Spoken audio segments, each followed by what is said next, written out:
Cut it on mine! Orrin Pike shouted as the salvage saw screamed beside the Maribel's rusted hull.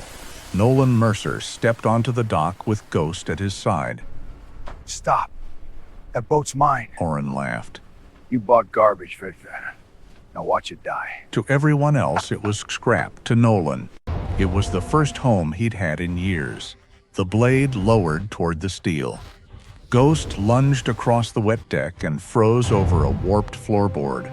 Growling low, Silas Boone's face Shut it down. Then a hollow thud struck from under the cabin floor. Something was sealed inside. Silas saw the board didn't match the rest of the floor and went pale. Gideon Rusk, he whispered. And Nolan knew the Maribel had not been waiting for a buyer. It had been waiting for him. Nolan Mercer used to know what came next. That was the strange thing he missed most.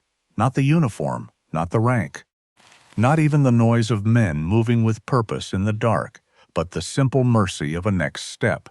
In the Army, if a bridge washed out or a generator died in the rain, Nolan knew where to begin. He found the weak point, worked backward, and kept going until the broken thing made sense again. That kind of damage made sense to him. They had causes. They had shapes. They had weak points you could find with enough patience and a steady hand. Civilian life did not give him that courtesy. It failed in quieter ways. A missed call, a room he could no longer afford, a job where nobody said what they meant until it was too late, a look from a manager who saw the old field jacket, the tired eyes, the careful silence, and decided he already knew the whole man. Nolan had lasted 7 months at a machine shop outside Charleston before the owner told him, not loudly, not even angrily, that maybe he was only good at fixing broken things because he was one himself. Nolan had not answered. He had wiped down his wrench, put every socket back in its case, folded his work gloves once, and walked out before his hands could betray him. Since then, home had been a dented Ford F-150 with a cracked dashboard and a passenger seat that held whatever life had not yet taken from him. A bedroll, 2 shirts, a shaving kit, a veteran ID, a metal toolbox with his name scratched into the lid, and a small notebook where he wrote each day's work in block letters. Behind the seat sat a blue plastic bowl, a bag of dog food clipped shut, and a gray blanket worn thin in the middle where Ghost slept. Ghost was a 6-year-old German shepherd, broad in the chest, quiet in a way that made people careful around him.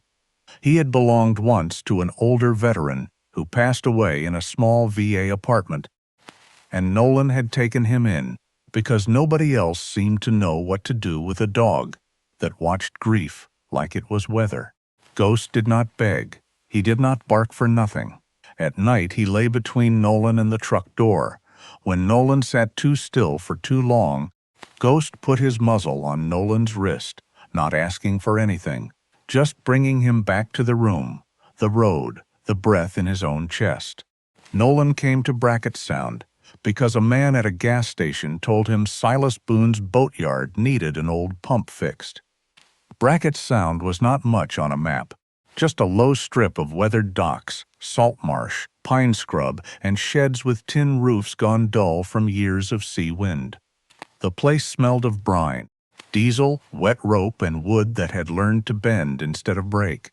Silas Boone was in his 60s, lean as a dock post, with gray stubble and eyes that missed very little. He did not ask Nolan where he had slept. He did not ask about the Army. He only pointed at a pump, sitting half open near the workshop door, and said if Nolan could get it running, he would pay him by the day. That was enough. Nolan knelt beside the pump, set his tools out in a clean line, and began the slow work of listening to a dead machine. He removed each screw and placed it where it belonged. He wiped his hands before touching the wiring. He tested the relay, checked the intake, cleared a salt-packed valve, and never once hurried just to look confident. Silas watched from the shade with a coffee cup in his hand, saying nothing, But his face changed a little when the pump coughed, shuddered, and finally pulled water clean through the hose.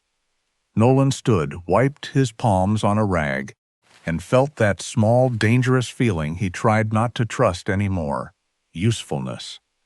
Ghost, who had been lying near the truck, had not watched the pump. He had been staring past the workshop, past the crab traps and the stacked lumber, toward the far end of the dock. Nolan noticed it only after the engine settled into a steady hum. The dog's ears were forward, his body still, his pale eyes fixed on something low in the water. Nolan followed the look. At the end of the dock sat an old houseboat, crooked in the water, its rusted hull and sagging cabin barely holding together. Silas came up beside Nolan and looked at it too. For a long moment neither man spoke. Then Silas said the boat would be cut apart in the morning if nobody claimed it. Nolan heard him, but the words slid past without finding a place to land. He had come for gas money, dog medicine, maybe a hot meal if the day went well. He had not come looking for one more broken thing. Ghost, however, did not look away. After the pump settled into its steady pull, and the hose began spilling clean water into the drainage ditch, Nolan wiped his hands on a rag and started gathering his tools. He had already decided not to ask for more work. Men like Silas Boone did not like being cornered into favors, and Nolan had learned that staying useful was safer than sounding needy. But Ghost had other ideas. The dog stood and pulled toward the far end of the dock, with a low focus Nolan knew too well. Silas watched him for a moment, then gave a dry little laugh. "Sometimes dogs notice what people are too proud to look at," he said.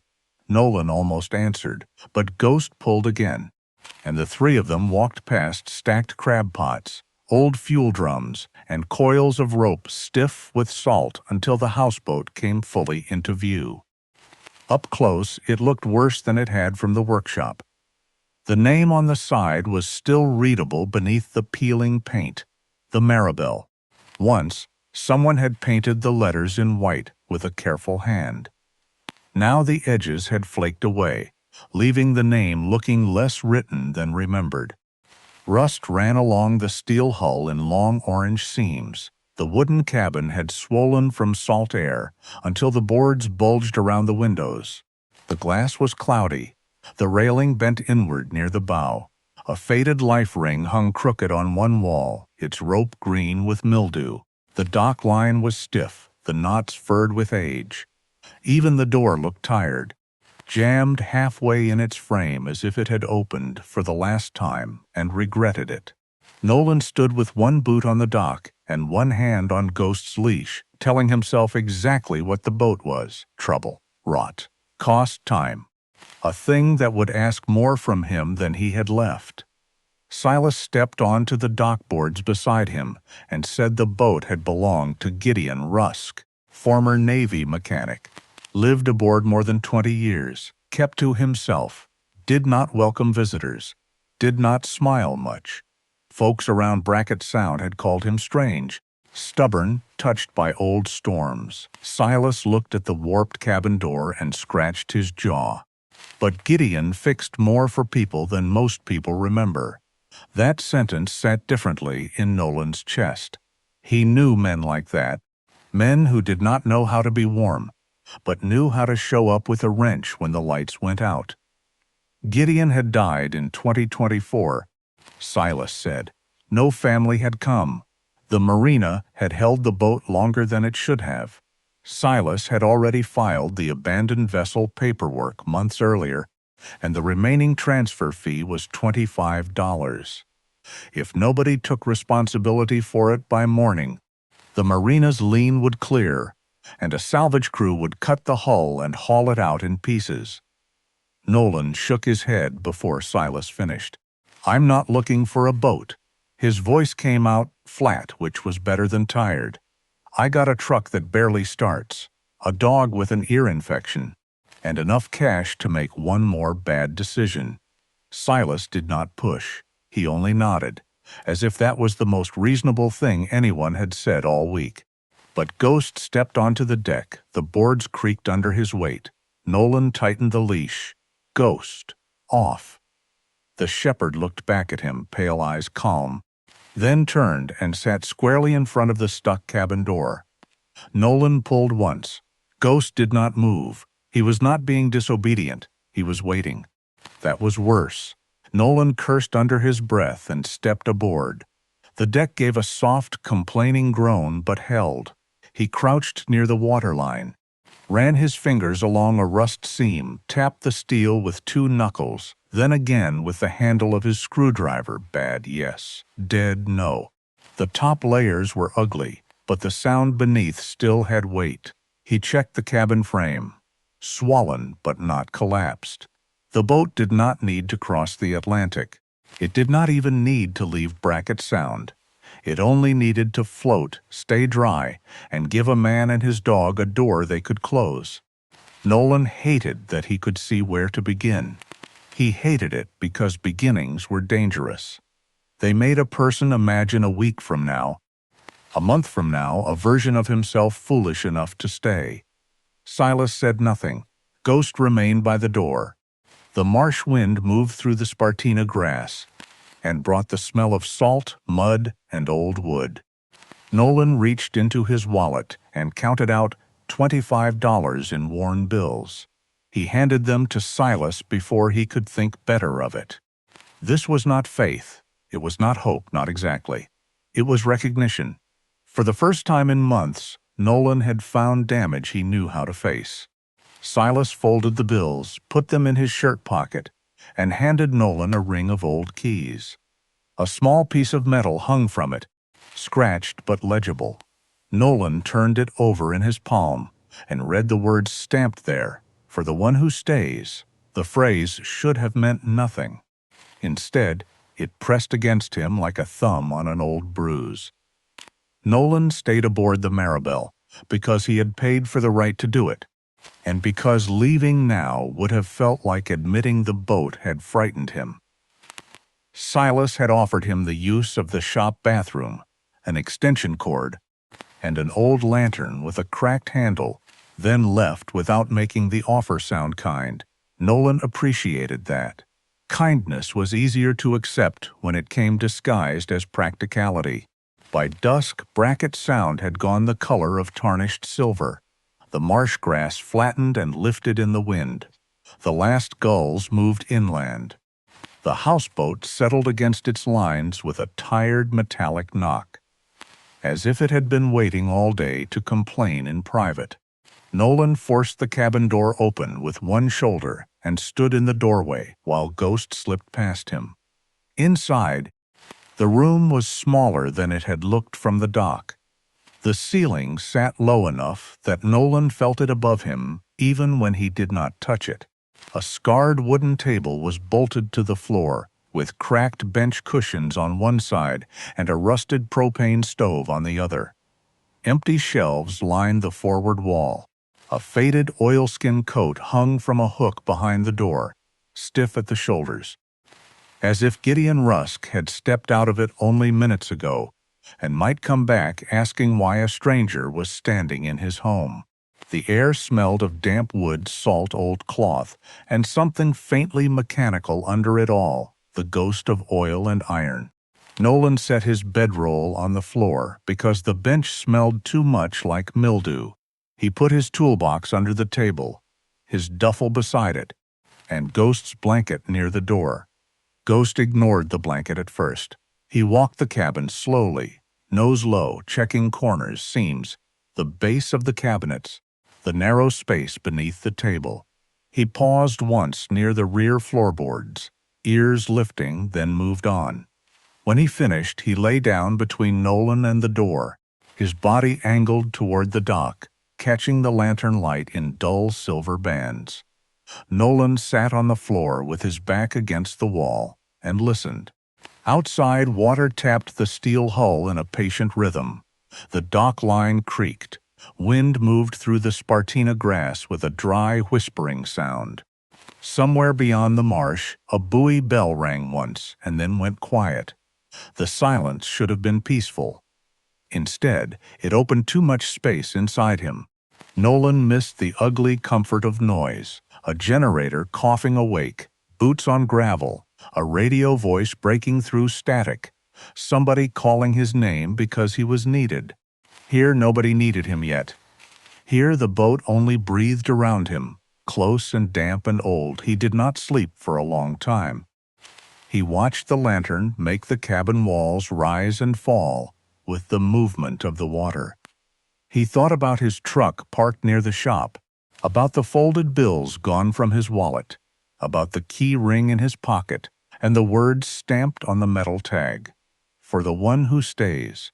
He took it out twice and put it away twice. The phrase irritated him. It sounded too certain. It sounded like something Gideon had known, and Nolan had spent years avoiding. Near midnight, Ghost lifted his head and placed his muzzle across Nolan's ankle. Not heavy, just there. Nolan let out a breath he had not realized he was holding. After a while, the smallness of the cabin changed.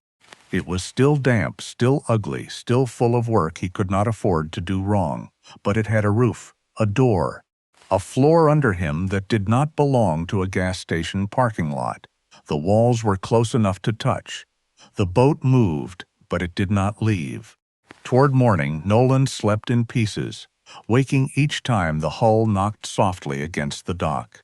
At first light, Silas came down with 2 paper cups of coffee and no questions. He stepped onto the deck, looked at Nolan's face, then looked away in a way that allowed a man to keep whatever dignity he had left. "If you're keeping her," Silas said, "first thing is the bilge." Nolan drank the coffee too fast, burned his tongue, and nodded. Inside the cabin, he lifted the floor hatch. The smell came up first. Black water, wet rust, old rope, trapped years. A few inches of dark water sat below, filmed with grime. Nolan found a plastic bucket and began bailing into an old drum Silas rolled beside the hatch. Scoop, lift, dump. Scoop, lift, dump. The work bent his back and steadied his mind. Ghost stood beside the open hatch, suddenly alert. His ears came forward. His nose pointed toward the starboard corner of the bilge. He gave one low sound from deep in his chest. Not fear, not warning exactly, but insistence. Nolan wiped sweat from his upper lip and aimed the lantern down. As the water lowered, the mud at the bottom showed a small floorboard set at a different angle from the rest, held by newer screws that had no business being there. Nolan reached down, touched the edge with 2 fingers, and felt a narrow seam hidden under the muck. Whatever this was, it had not happened by accident. Somebody had made a place under the floor, and somebody had meant for it to stay closed. Nolan worked the blade of his pocket knife into the seam and lifted the hidden board slowly. Not because he expected it to break, but because something about the moment asked for care. The screws came out clean, stainless steel dulled by mud but not ruined. Whoever had placed them there had known what salt air did to cheap metal. This was work done by a man who expected time to come looking. Ghost stood beside the open hatch, so still that only the soft flare of his nostrils moved. Silas crouched on the other side, one hand on the edge of the floor, saying nothing. The board came free with a wet sigh. Beneath it, wrapped in dark oilcloth and wedged between 2 narrow braces, was a gray metal box about the length of Nolan's forearm and twice as heavy as it looked. It was not pretty. It did not glitter. It had no carved edges, no brass lock meant to impress anybody. It was an old Navy tool case, the kind made to be dropped, kicked, soaked, carried through engine rooms, and still close tight when a man needed it. Nolan reached down with both hands and lifted it out. Mud slid from the bottom in black strings. A faded stencil on the lid had almost disappeared, but 2 letters remained near the handle, scratched deeper than paint. Gr. Silas saw them and went quiet in a way Nolan felt more than heard. "Gideon Rusk," he said at last. That was his. Nolan set the box on the cabin floor. For a few seconds, nobody moved. It was strange. How a dead man's belongings could make a room feel occupied again. Nolan had opened lockers after men were gone. There was a right way to touch what the dead left behind, and rushing was not part of it. "Maybe we should call somebody," Nolan said. Silas nodded, then pointed to the front of the case. Tucked beneath the latch, sealed inside a plastic sleeve yellowed with age, was a small envelope. The handwriting was thin and uneven but readable. To whoever found the Maribel worth saving, Nolan read it twice. Ghost sat down beside him, the way he did when Nolan's breath changed before Nolan noticed it himself. The latch was stiff but not locked. Nolan opened the box. Inside were small canvas bags wrapped in oilcloth, each tied with cord, each marked with a year in black ink. 2002, 2003. The years continued in careful order all the way to 2024. The last bag, marked 2024, held only a few folded bills and a receipt from the marina. Some bags sagged with weight. Some were so light they seemed almost empty. Nolan lifted one from 2008 and felt the hard shift of coins inside. Another held folded bills, flattened and banded. One contained silver coins that caught the weak cabin light with a dull old shine. A few envelopes held old bank certificates, receipts for silver coins, and carefully folded bills, brittle at the edges but protected from moisture. Beneath the last bag lay a folded American flag, a black notebook, and a letter sealed in another envelope. Nolan did not smile. Silas did not whistle or slap him on the back. The two men simply sat on the floor of that damp little cabin and understood that whatever this was, it had to be handled cleanly. By noon, they had carried the box to the small bank in Brackett Sound, where Helen Price, a woman with silver hair pinned low and reading glasses on a chain, took one look at Gideon's name and pressed her lips together. She counted carefully. She checked the certificates, receipts, and folded bills. She made calls, filled out forms, and confirmed what Nolan had not known how to hope or fear. The total came to just over $52,000. The number should have lifted him. Instead, it made him feel unsteady, as if the floor had shifted beneath him. But the black notebook was worse. In it, Gideon had written names: dates, repairs, debts, favors. Martha Keene, generator after storm, paid with coffee. Royce Danner, tow from Mudflat, paid with shrimp. Silas Boone, pump motor, never asked. Orrin Pike, fuel line, paid late. A dozen others. Beside some names were small dollar amounts. Beside others only notes, paid with fish. Paid with work, never asked again. Nolan turned the pages slowly, feeling something in him loosen and tighten at the same time. The people of Brackett Sound had called Gideon strange. They had called him difficult, half-lost, old Navy iron with no soft place left. But here was the record of his life, written not in speeches or photographs, but in repaired engines, forgiven debts, and quiet mercy. Gideon had not just saved money. He had saved proof. Proof that a man could live almost unseen and still hold up more people than anyone knew. Nolan looked down at the box, then at Ghost, then through the bank window toward the far-off line of masts at the marina. The Maribel was no longer just a broken boat. It was a witness. Nolan did not read Gideon Rusk's letter inside the bank. He could not. The room was too clean, too bright, too full of polished counters and quiet printers, and people pretending not to stare at the mud still drying on his boots. He folded the envelope, placed it back on top of the black notebook, and carried everything to the Maribel, as if the weight might change if he walked too quickly. By then the morning had thinned into a pale gray, and the mist still clung to the railings in beads. Brackett Sound was waking slowly. A gull moved over the marsh without calling. Somewhere near the workshop, Silas started a compressor and then shut it off again, as if even the machines knew to lower their voices. Nolan sat on the deck with his back against the cabin wall. Ghost settled beside him, close enough that the dog's shoulder pressed against his thigh. Silas stood near the gangway with his coffee. Not leaving, not crowding. Nolan appreciated the distance.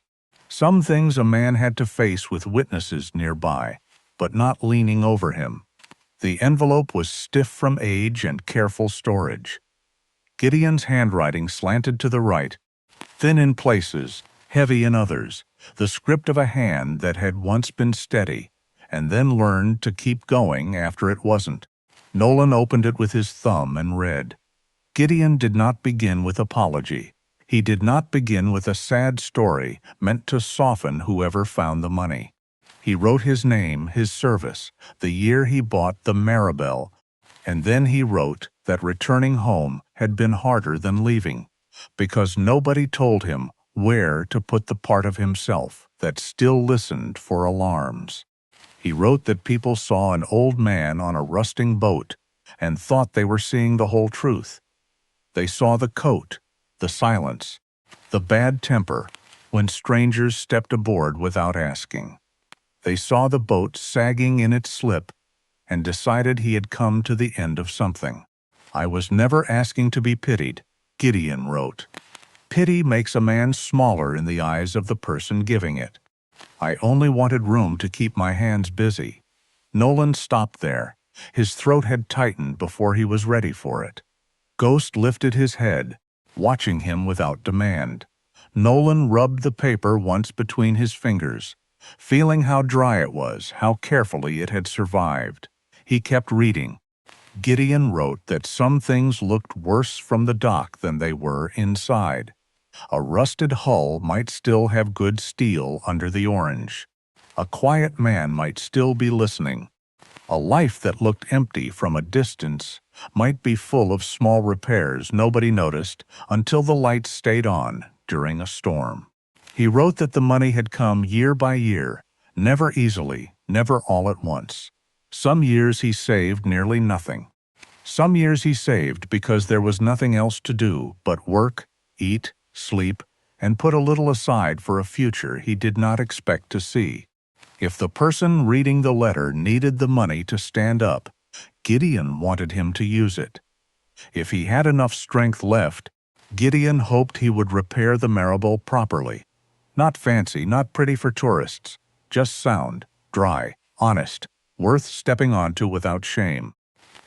Nolan lowered the letter and looked at the cabin door, swollen in its frame, and at the deck boards dark with old weather. He could take the money. No one would blame him. $52,000 could buy him months of breathing room, a room somewhere, tires for the truck, medicine for Ghost, distance from Brackett's Sound before anyone learned to expect anything from him. The thought came clean and practical, and because it was practical, it scared him. Gideon's last lines were shorter. If you meet someone people have already named useless, look again before you believe them. Most folks are not broken all the way through. They are waiting for someone patient enough to find the good part and not make a show of it. Nolan's hand trembled once. Ghost noticed before Silas did and placed his muzzle on Nolan's knee, warm and solid and wordless. Nolan stared at the key ring lying beside him on the deck. For the one who stays. He had spent years becoming good at leaving before he could be left, quitting before he could be dismissed, moving before anyone could decide he was too much trouble. Survival had made sense. Staying meant being seen in the slow, embarrassing middle of repair. It meant believing a dead Navy mechanic had left the box for someone like him, because he might understand how to save a thing without stripping away its scars. Nolan folded the letter along its old creases and put it back in the envelope. He did not make a speech. He did not thank Gideon out loud. He only looked at Silas and said, "If I do this, I do it right." Silas nodded once, as if he had been waiting for exactly that sentence. Ghost leaned harder against Nolan's leg. The Maribel shifted beneath them on the tide, still rusted, still damp, still far from safe. but no longer only a wreck at the end of a dock. It had become a promise Nolan was afraid to keep, which was how he knew it mattered. The Maribel looked almost respectable while she was still in the water. That was one of the lies boats knew how to tell. Floating hid things. Water softened the worst lines, covered the underbelly, made rust seem like color instead of damage. When Silas hooked the winch line to her bow and eased her up the greased wooden skids behind the shop, the truth came out inch by inch, dripping black water onto the yard. Nolan stood with Ghost beside him and watched the old houseboat rise from bracket, sound like something pulled from a long sleep against its will. Out of the water she looked worse than tired. The steel below the waterline was freckled and gouged with rust. Two old patches sat near the port side, thin sheet metal screwed over wounds instead of properly repaired. At the stern, just above the curve of the hull, Nolan found a hairline crack dark with trapped moisture. The cabin sagged slightly on its frame. The wiring behind the galley wall had gone brittle. The propane stove was not worth trusting for a cup of coffee, let alone a night's sleep. Silas walked around the boat once and said, "She's ugly." Nolan nodded, "But she's here." That became the way the work began. Not with hope, not with a speech. Just the fact of something still being present. Nolan bought safety gear, sanding discs, primer, marine epoxy, wire, valves, gaskets, and more lumber than he wanted to pay for. He kept every receipt folded in a coffee can inside the cabin. The money from Gideon's box sat in the bank, no longer hidden under the floor, but Nolan treated every dollar carefully, as if misuse could turn the whole thing dirty. The first week was noise, grinder against steel, wire brush against rust, hammer against stubborn bolts. The sound filled the yard and followed Nolan into sleep. He marked soft places with chalk, sanded until orange dust coated his arms, helped Silas cut out and weld the worst steel, then built the smaller scars back layer by layer. Nolan listened. He did not pretend to know everything. That surprised Silas more than the skill did. Every evening, Ghost waited at the bottom of the ladder and watched Nolan climb down stiffly, one hand pressed to his lower back, jaw tight from holding in pain. Sometimes the dog would catch Nolan's sleeve gently in his teeth and pull him toward the shade before Nolan admitted he was dizzy from heat. Sometimes, when the grinder screamed against steel and the sound struck some old locked room in Nolan's chest, Ghost would step between him and the workbench, broad body firm, pale eyes steady, until Nolan remembered where he was. South Carolina, boatyard, salt air, not there, here. The cabin came apart in pieces. Swollen plywood, rotten trim, corroded wire, the stove with its cracked hose insulation that came out, smelling of mildew and mouse nests. Nolan filled trash bags and stacked salvageable wood under a tarp. At first he worked like a man paying a debt to the dead. Gideon had left the money. Gideon had left instructions. The least Nolan could do was not waste either. But somewhere around the third week, when the hull had taken primer and the first new cabin frame stood square in the afternoon light, the work changed shape. Nolan found himself measuring twice, not because Silas was watching, but because he would know if it was wrong. He sanded a bench edge smooth because Ghost might brush against it. He chose marine-grade wire and labeled it cleanly because no one should have to guess in the dark. The Maribel was becoming less of a temporary shelter and more of a place he did not want to betray. One late afternoon, while sanding the starboard side beneath the peeling letters of the Maribel, Nolan uncovered something under the old paint. At first it was only a curve, then the ghost of another word, then two words in faded blue, Second Mercy. Silas stood beside him for a long time before speaking. Gideon had bought the boat under that name, he said. Changed it years later for a woman named Maribel Voss. the only person who had found him during a season when he had nearly stopped answering the door. Gideon never told the whole story. He only once said she had seen him before he could see himself. Nolan ran his thumb over the buried letters, then looked at Ghost asleep in the shade, then at the repaired steel catching the evening sun. The boat had been someone's second mercy before it became his. He was not making it new. He was uncovering what had survived. By the end of the first month, Brackett Sound had begun to make room for Nolan Mercer in the way small places do. Not openly at first, not with welcome signs or warm speeches, but by watching him long enough to decide whether he was going to stay. At the beginning, people came by the yard, pretending they needed something from Silas.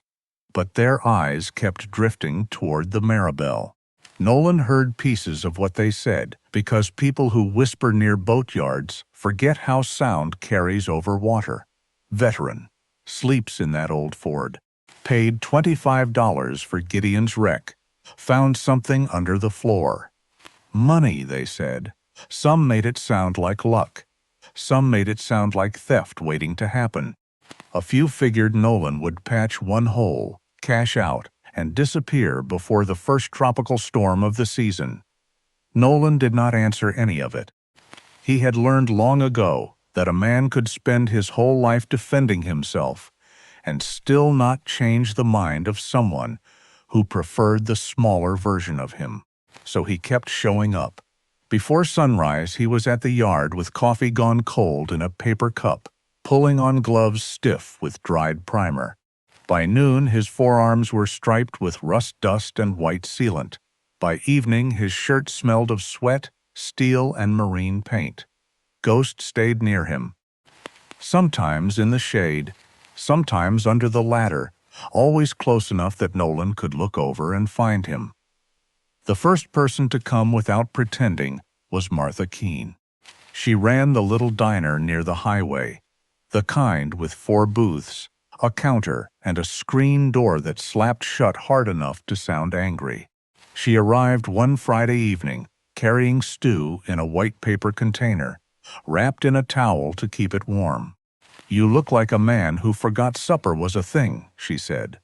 Nolan started to refuse, but Ghost stood, went to her, and lowered his head just enough for her to touch the fur between his ears.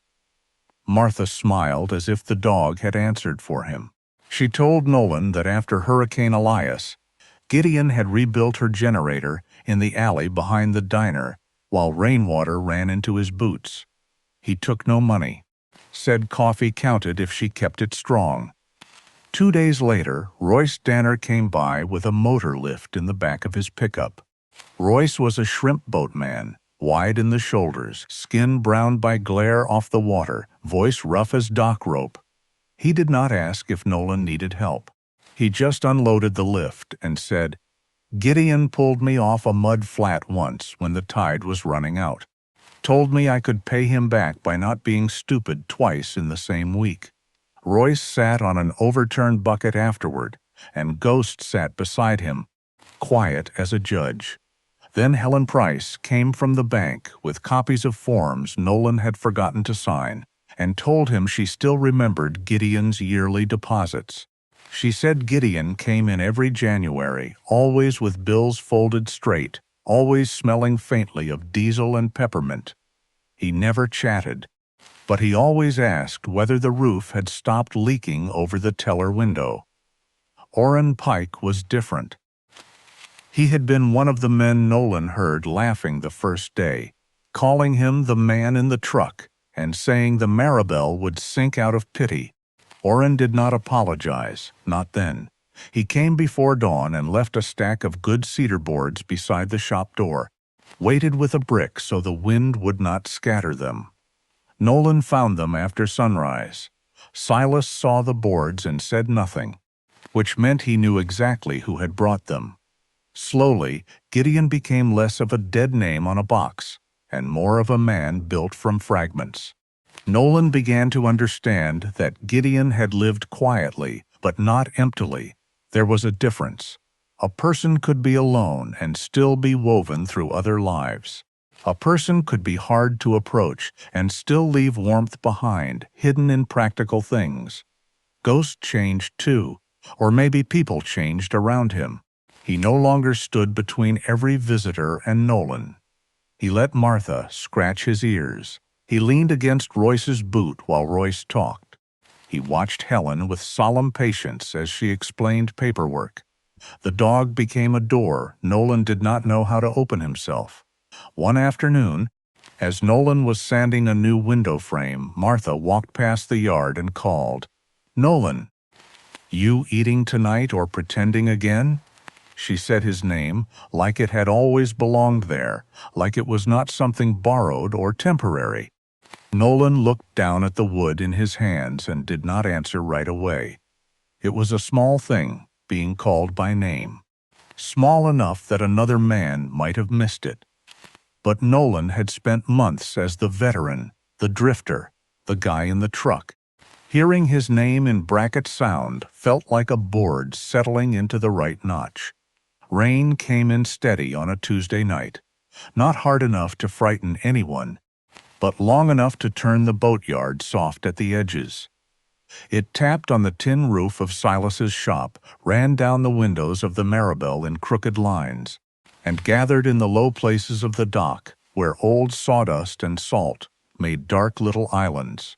Nolan had finished early because Primer hated damp air, and there was only so much a man could do when the weather decided to put its hand over everything.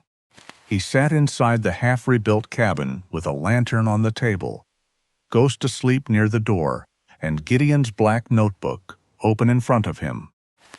By then he had read most of it once, but the book was not the kind of thing a person understood the first time through. It did not tell its secrets loudly. Gideon had written in short lines, spare and practical, as if he trusted details more than feelings. Martha, generator belt after Elias. Royce, tow, mud flat. Helen, roof leak, teller window. Orrin, fuel line, paid late, no mention. There were years inside those pages. A whole town measured in busted motors, storm nights, cups of coffee, shrimp. Debts forgiven before anyone had the chance to feel small about them. Nolan turned another page and heard Ghost lift his head. The dog was staring at the notebook, ears forward. "What?" Nolan asked quietly. Ghost stood, came to the table, and pushed his nose along the spine of the book, then down toward the old Navy tool case under the bench. He did not bark. He scratched once at the side of the case, a small, careful motion, then looked back at Nolan. Nolan had learned not to dismiss that look. He set the notebook aside and pulled the box into the lantern light. At first he saw nothing new. The canvas bags were gone to the bank. The folded flag and Gideon's letter had been wrapped again. Ghost kept his nose near the bottom seam, and Nolan, remembering how old mechanics hid spare parts in false bottoms, ran his fingers along the inside edge. He found a lip beneath the lining, so thin he had missed it twice. He worked it loose with a screwdriver.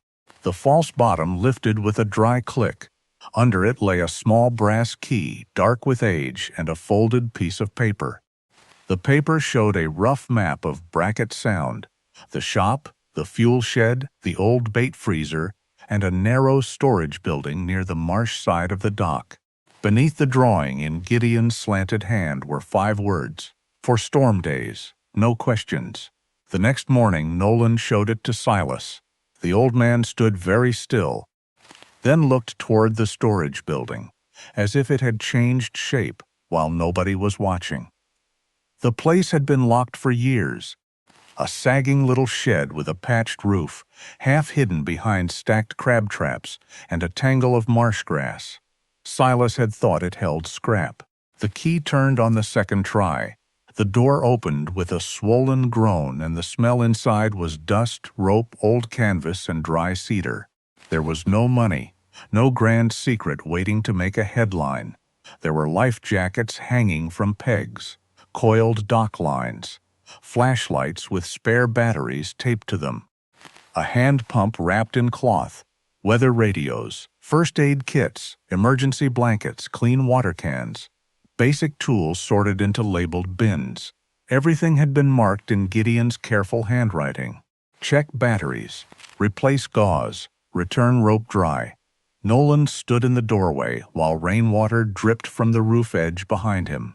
Silas removed his cap and held it in one hand. He was getting ready, Silas said, almost to himself, for the next storm. Nolan understood then that Gideon had not trusted luck. He had known what a bad tide could do, what a failed pump could cost, how fast pride could keep a person from asking for help until it was too late. So he had prepared a place where asking would not require explaining. No questions. That was the mercy of it. Not dramatic, not public. Just a door, a key, and supplies waiting for somebody having the worst day of their season. Nolan spent the next week fixing the shed between work on the Maribel. He patched the roof, replaced the lock, wiped mildew from the shelves, tested the radios, changed batteries, added fresh water, bought new gauze and 2 more flashlights. He did not paint it bright. He did not put up a big sign. He only sanded a small board smooth and burned the letters into it with a heated tool from Silas's shop. Gideon's locker. Take what you need. Return what you can. When he hung it beside the door, Ghost sat at his feet and watched the marsh grass move in the wind. Nolan looked at the sign for a long time. Gideon had left money, yes. But money was only one kind of help. This was different. This was a way of treating people as if their dignity mattered before they had to prove they deserved it. Nolan had spent months afraid of needing anything. Standing there in the rainlight, he realized keeping that door open might be the first useful thing he had done that did not require him to disappear afterward. By the time the Maribel was ready to touch water again, the season had changed without asking permission. The hot, wet weight of early summer had thinned into clearer mornings, and the marsh grass had taken on a dull gold at the tips. Nolan noticed it one afternoon while tightening the last rail bolt near the bow. Months earlier, the boat had come out of bracket, sound like a tired animal, rusted, leaking, and half ashamed of itself. Now she sat on the blocks behind Silas Boone's shop with a deep blue-black hull that seemed almost dark enough to hold the evening sky. The cabin had been rebuilt in the old shape, not taller, not flashier, not made to impress anyone passing on the highway. The lines were still plain and low. The windows were wider now, set clean into cedar-trimmed frames, so light could enter without the damp following it. A small solar panel rested on the roof. Inside, there was a narrow bed Nolan had built to fit the curve of the wall, a folded blanket for Ghost below it, a drop-leaf table, 2 shelves of manuals, a weather radio, a new bilge pump, and Gideon's gray navy tool case under the bench where it could be reached without ceremony. Nolan had kept what mattered. The old piece of wood with the Maribel carved into it had been sanded lightly, but not made perfect. Gideon's folded flag lay wrapped in oilcloth in a dry drawer with the black notebook. One empty canvas bag, marked 2001, sat beside them. Useless in any practical sense and important for reasons Nolan did not try to explain. He had learned that restoring a thing did not mean scrubbing away every mark that proved it had lived. Some scars were structure. Some scratches were record. On the morning of the launch, nobody called it a ceremony. Silas said he needed hands on the lines. Martha Keene arrived with coffee in a metal urn and biscuits wrapped in foil. Royce Danner came in work boots and said the tide would be kind if they did not waste it.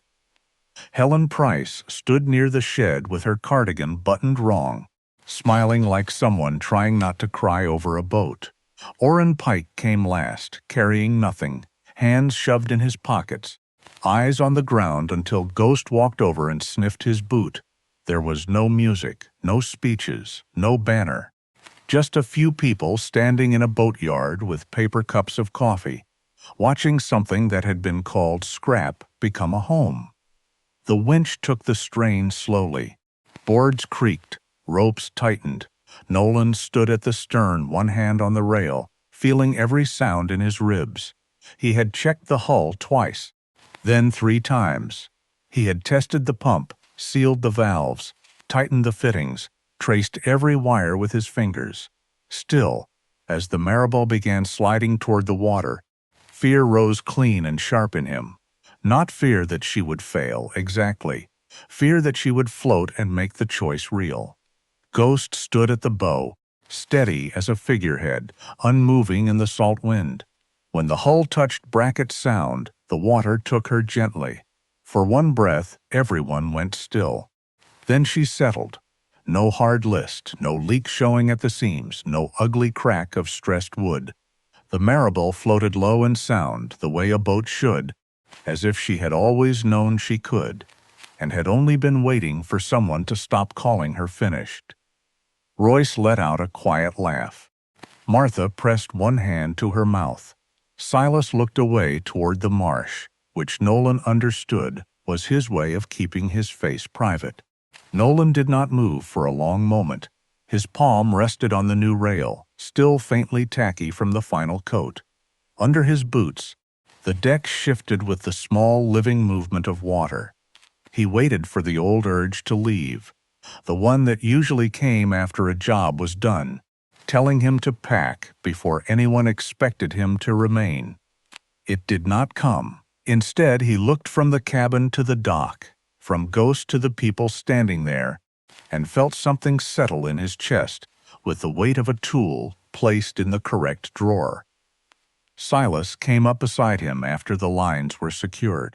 "I could use you at the shop full-time," he said. "Not as charity. Don't look at me like that. I need somebody who fixes things right and doesn't quit when the ugly part shows." Nolan looked at him, then at the Maribel's reflection moving darkly in the water. "All right," he said. It was a small answer, but it changed the shape of the day. Near the end, Orrin Pike stepped onto the dock. He cleared his throat once. "I figured you wrong," he said. "Saw the truck, saw the coat. Thought I knew the story." Nolan waited. Orrin's eyes moved to the boat, then to Ghost, then back. "I looked too fast." Nolan could have made him stand there longer. A different version of him might have. Instead, he looked at the old cedar boards Orrin had left weeks before, now part of the cabin wall, and said, "Next time, look closer." Orrin nodded like he had been given more than he deserved. That evening, after everyone left, Nolan stayed on the deck while Ghost lay near the cabin door. The Maribel moved softly under them, not running, not escaping, simply floating where she belonged. For the first time in a long while, Nolan did not measure the road out of town. Nolan did not become rich. That mattered to him more than he expected. The money Gideon left did not turn the Maribel into a showpiece, did not buy Nolan a new truck, did not make people in Bracket Sound whisper about him like he had won something. Most of it went where money goes when a man is trying to build a life instead of escape one. Hull work, wiring, title fees, lumber, paint, tools, insurance, new medication for Ghost's ear, a small reserve at Helen Price's bank that Nolan refused to touch unless there was a real reason. What remained was not wealth. It was room to breathe. That was enough. By late fall, Nolan's days had taken on a shape he recognized. In the mornings, he walked Ghost along the dock before the sun burned the mist off the marsh. The German Shepherd moved slowly then, nose low, reading the damp boards the way some men read newspapers. Nolan would unlock Silas Boone's shop before 8, start the coffee, check the work list, and spend the day rebuilding carburetors, tracing bad wiring, replacing bilge pumps, or listening to engines until they told him where they hurt. In the afternoons, if the weather held, he stopped by Gideon's locker. He checked batteries, counted life jackets, dried rope if someone returned it wet, restocked gauze, wrote down what had been borrowed without asking who had taken it. Some days nothing changed.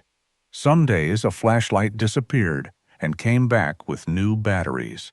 Some days a coil of rope did not come back at all, and Nolan found he could live with that. At night, the Maribel waited for him with a soft yellow light in the cabin window. Ghost would climb aboard first, turn once near the door, and settle with a sigh that seemed to say the day had been inspected and found survivable. Nolan usually sat on the deck with Gideon's black notebook beside his own. His entries were shorter than Gideon's at first. Pump fixed, Royce paid cash, locker needs water cans, Martha brought stew. Later, without meaning to, he began writing more. Wind hard from east, Ghost restless before rain. Silas laughed today. Orrin returned rope dry. The small things added up. That was what surprised him. A life did not have to announce itself to become real. It could gather quietly in repeated acts. A key turned in the same lock, boots left by the same door, a dog asleep in the same patch of lamplight. Nolan still had bad nights. Sometimes wind hit the cabin at the wrong angle, and his body went rigid before his mind caught up. Sometimes a dropped wrench in the shop sent a bright shock through him. Sometimes he woke before dawn, with the old feeling that he had overstayed everywhere and should leave before someone said it first. On those mornings, Ghost would press his warm weight against the bed frame and breathe until Nolan could count along with him. The boat, the money, and the work did not cure him, but they gave him places to put his hands, while time did what time could. One evening, just before dark, a man Nolan had never seen came down the dock carrying a small pump against his hip. His cap was wet with sweat, his shirt collar salt-stained, and his face had the embarrassed tightness of someone already preparing to hear a price he could not pay.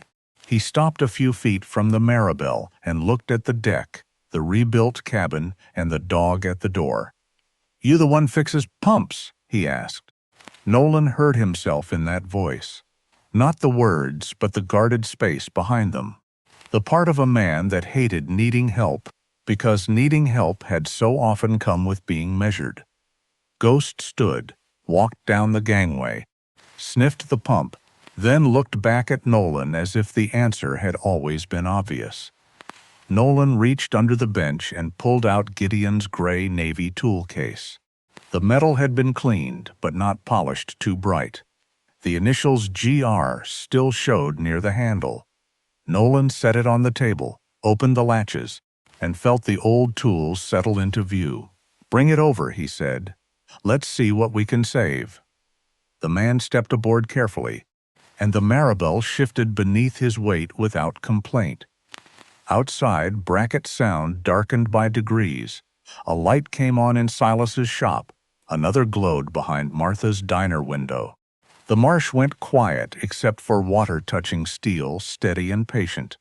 Ghost lay down by the cabin door, watching the dock.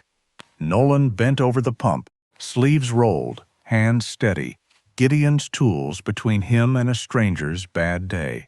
The light from the Maribel spilled across the water. Not bright enough to impress anyone from far away, but warm enough for a man at the end of the dock to find his way toward it. If Nolan and Ghost's journey stayed with you, leave a like and subscribe before you go. What part of the Maribel's secret hit you the hardest? And where are you watching from tonight?